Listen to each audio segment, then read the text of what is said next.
E aí, galerinha do nono ano, espero que vocês estejam bem, espero que estejam em casa, né, para que isso passe logo.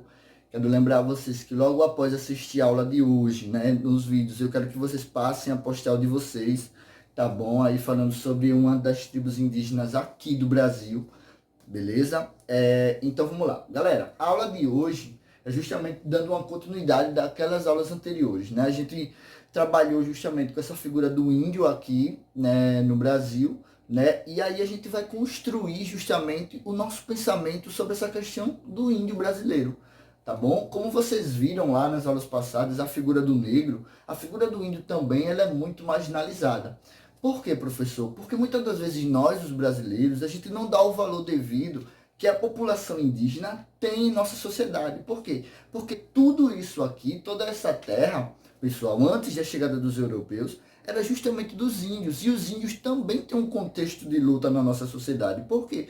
Porque até hoje existe uma briga muito grande entre governo e a população indígena sobre essa questão da demarcação de terra e que nenhum presidente da República foi significativo para garantir esses direitos à figura do índio, né? Então, assim, tem vários conflitos no contexto histórico do Brasil em relação ao índio e os governos, justamente porque nenhum governo conseguiu atingir a perspectiva, né, e honrar justamente a nossa população indígena, né? Então a gente vai falar, galera, na aula de hoje, justamente sobre a figura do índio na República do Brasil, tá bom? Então, quando a primeira Constituição Republicana foi assinada, em 1891, a gente já viu que o índio não ia ser valorizado. Por quê? Porque o governo, o presidente, ele fez questão de excluir justamente a figura do índio dessa Constituição. E ele disse assim, ó, para os governantes dos estados, nesse período aí, 1891, ainda se chamava de província, tá bom?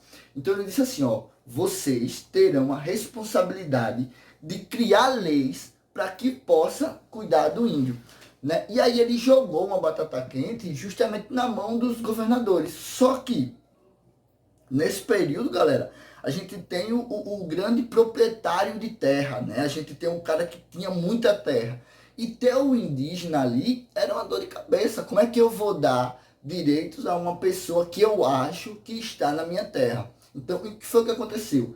Esse índio, ele passou a ser muito maltratado, né? Ele passou a ser muito criticado, e aí existiram várias e várias mortes, né? Existiram aí várias e vários massacres indígenas, porque o governo federal ele foi impossível de criar uma política territorial para todo o Brasil que valorizasse justamente a figura do índio, né? E aí o índio ele passou a ser extremamente desvalorizado na nossa sociedade e ele passou a não ter respeito diante dos outros, né? Então eles invadiam as terras indígenas, matavam nossos índios, né?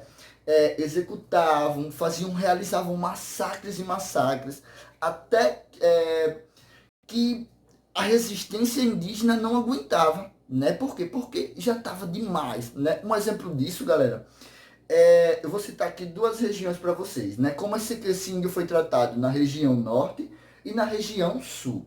Primeira região, região norte. Na região norte, galera, existe justamente o ciclo da borracha, né? O ciclo da borracha que vai começar em 1870 e vai até 1912, né? Aonde a borracha ela se tornou o produto principal da economia brasileira. Lembrando que em 1870 a gente ainda está aí no final do segundo império brasileiro, tá bom? Já está faltando uns 30, 40 anos para acabar aí o segundo império brasileiro. E aí o que foi que aconteceu? Né? Todo mundo do Brasil passou aí para a região norte. Por quê? Porque lá tinha o principal produto, né? Que era justamente a extração do látex para a construção da borracha. E aí, galera, o que foi que aconteceu? Aconteceu várias e várias guerras justamente entre esse indígena e esse homem que ia para lá, né? Várias e várias mortes, tá bom? Aconteceram, por quê?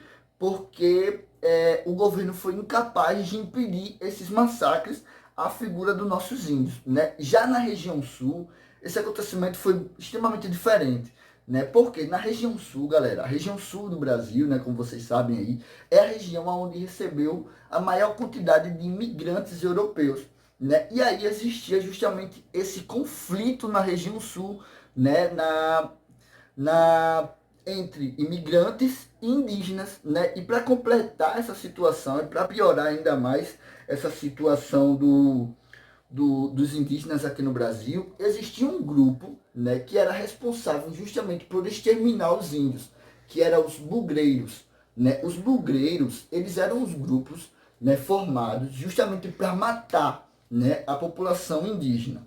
Esse quadro, galera, ele só vai mudar em 1908, né, quando o arqueólogo Hugo Gense, ele vai denunciar o massacre que aconteceu, né? Então aí o governo brasileiro, né, ele fica preocupado com essa denúncia do Hugo, né? E aí ele resolve tomar uma medida para que pudesse proteger agora os nossos índios, né? E o que foi que ele fez, pessoal? Ele criou justamente o Serviço de Proteção ao Índio, que é o SPI, né? Justamente liderado pelo Marechal Rondon, né? Grande figura, tá bom? Que vocês vão ver aí na imagem.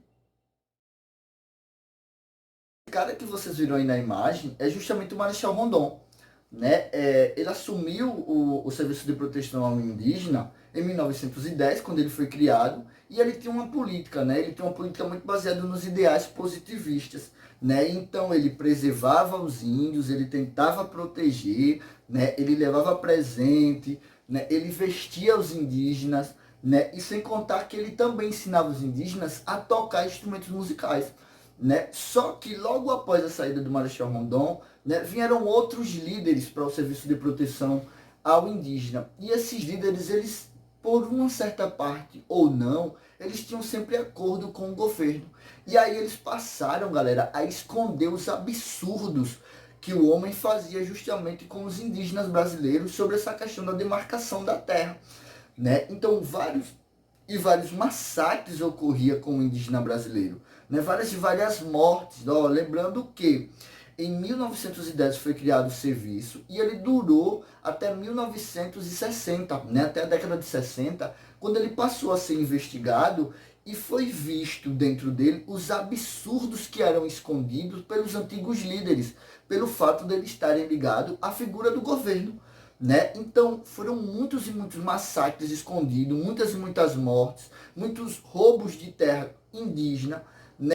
E isso era tão grave que esse órgão, né, o SPI, ele não aguentou. Em 1967 ele chegou ao fim, né? Mas nesse mesmo período de 67, né, o general, né, que nesse período a gente está passando por um processo de ditadura militar aqui no Brasil, então ele vai criar justamente a FUNAI, né, que era a Fundação de Proteção ao Indígena, tá bom? E a FUNAI vai fazer um serviço muito parecido, né, com o que o SPI fazia, né? Só que aí vai ter mais efeito, né? Vão tentar, de fato, agora garantir essa questão da demarcação das terras indígenas, né? Então, e aí você vai tendo uma série de políticas para garantir o direito indígena, né? Mesmo a gente sabendo que eram políticas falhas, que muitas das vezes não atingiam as reivindicações do índio brasileiro, né? Eles tentavam criar essas políticas, só que lembrando, né, uma dessas políticas, galera, vai ocorrer justamente já, né, que é o dia 19 de abril, né, que é onde a gente comemora o Dia do Índio, né, o Dia do Indígena brasileira. E essas políticas estavam dentro justamente dessa questão da FUNAI, né, que era esse órgão que protegia a figura indígena, que protege a figura indígena aqui no Brasil. Só lembrando que a questão na atualidade sobre a ideia do índio, existe ainda uma questão muito grave aqui no Brasil, que é justamente sobre a construção, galera, da hidrelétrica de Belo Monte, né? Aí eu vou botar uma imagenzinha para que vocês possam ver.